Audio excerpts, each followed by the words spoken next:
Just do a final walk around from a distance to see the car. You can see there's been some work done on the back here as well,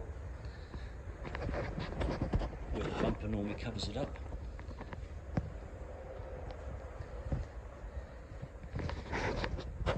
That's, I don't know, that's not, that would probably want to come off to start again. But I know from the metal work was done about 13 years ago. Unfortunately, that's where it stopped. But I'm just hoping this is giving a general view of what you're looking at here. So I'll come back.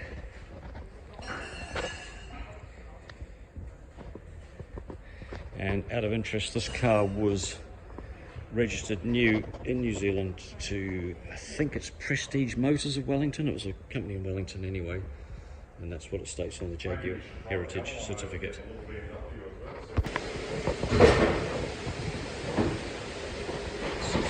1965 Jaguar S Type. Look at the boot. It's a few bits and pieces. That's the boot. Metal panel for the floor. Both the fuel tanks are there, stashed. Boxes of trim, mesh grills for the headlights. Underneath there, that is the bonnet grill, which I've placed that way up to keep it protected. Tail lights are in the back box. There. Fuel pump there. There's another fuel pump down there. Inside of the boot looks pretty good.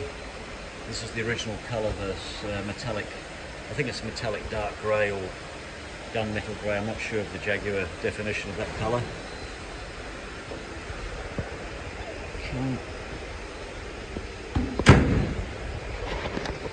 Work that's been done. There was some rot in the bottom of the wings here. That's been cut out, and new metalwork's been let in. All of the doors are not on. You've got one door on, the other three are sitting in here. And I'll just see if I can get a quick view of those. They're all pretty good. Just maybe the pins in the hinges need work on them, just to get them to sit right. The windows are there, as you can see. Looking around, this is the centre console trim. Most of this looks bad, but it's not damaged, so it's totally restorable. And looking at the seats, there's a couple of tears. The seats, my plan for the seats was to have them refurbished rather than recovered, just to keep some sort of originality. Both front and rear bumpers are sat here.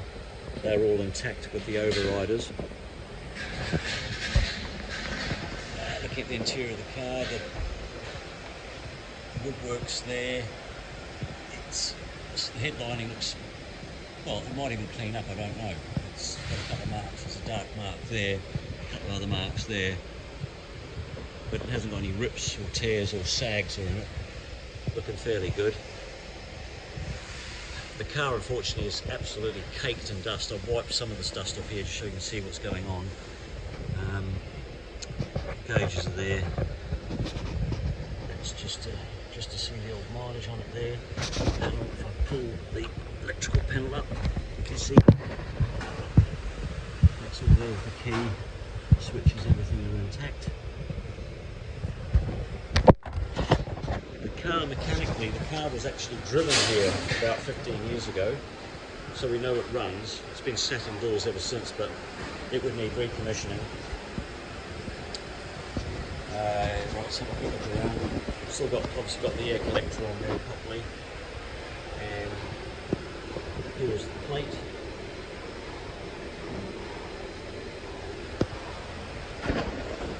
Power steering reservoir, so it's got power steering. You can see the way that Jaguar did it. They had that's the dynamo, and there's the power steering pump is on the back of the dynamo there. Front wings, they've also had work done. These have all been primed up now, but the metalwork was replaced on them. The main bits of rust, I think, from memory, were down here in the bottom, and the floors. And again, the floors, I dare account, without taking that seat out, which I don't want to do, the floor metalwork has all been replaced. This is probably the worst damage on any of the seats. This has got this tear here, but other than that, you can see that this leather is, it's fine. A bit of recolour and recondition, it would come up good. And just looking around the rest of the interior, here's the back seat here. Look at the top side of it there. Carpets are knackered, would need new carpets. I think we found all of the cover plates for the sills. They're just the aluminium cover plates, although they are readily available anyway as a reproduction part. The chrome on the windows, let's just give that a bit of a rub. That's all intact. And these chrome strips here, the little ones here, they're in the box in the boot. That's on both sides. And I think I saw these ones here, the little ones that go across here. Bonnet's got all this chrome on. I'll go to the bonnet in a minute. Just have another quick walk around here, just to see in there. Just looking in the wing there, you can get a bit of a view of the inside of the suspension there. Got your reservac tank there, and some of the inside here. It's pretty hard to see what's going on. I don't know if anything is visible on that. Right, I'll take you around to the bonnet. So it is looking around the corner here. Also, the work on it.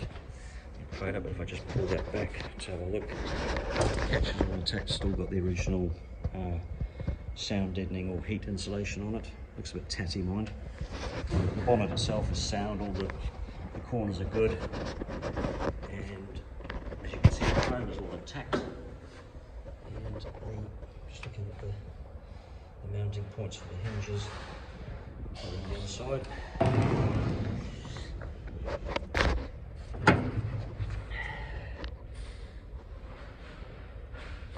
That's all okay as well.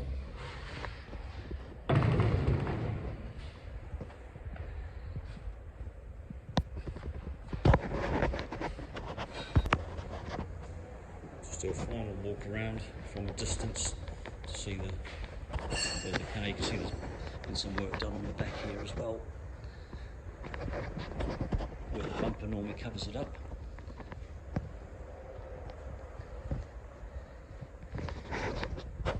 I don't know, that's not, that would probably want to come off to start again.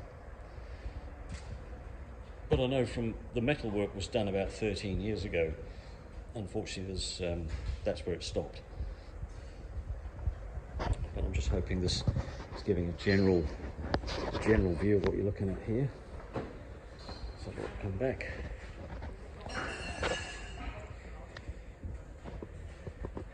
And out of interest, this car was registered new in New Zealand to, I think it's Prestige Motors of Wellington. It was a company in Wellington anyway, and that's what it states on the Jaguar Heritage Certificate.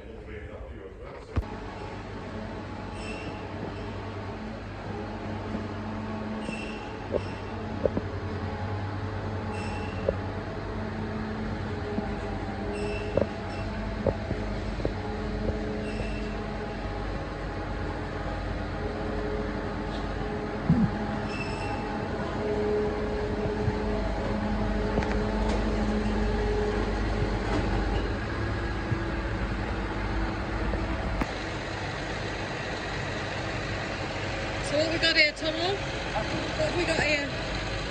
Again? What have we got here? Oh, an old bit of scrap metal, otherwise known as a Jaguar.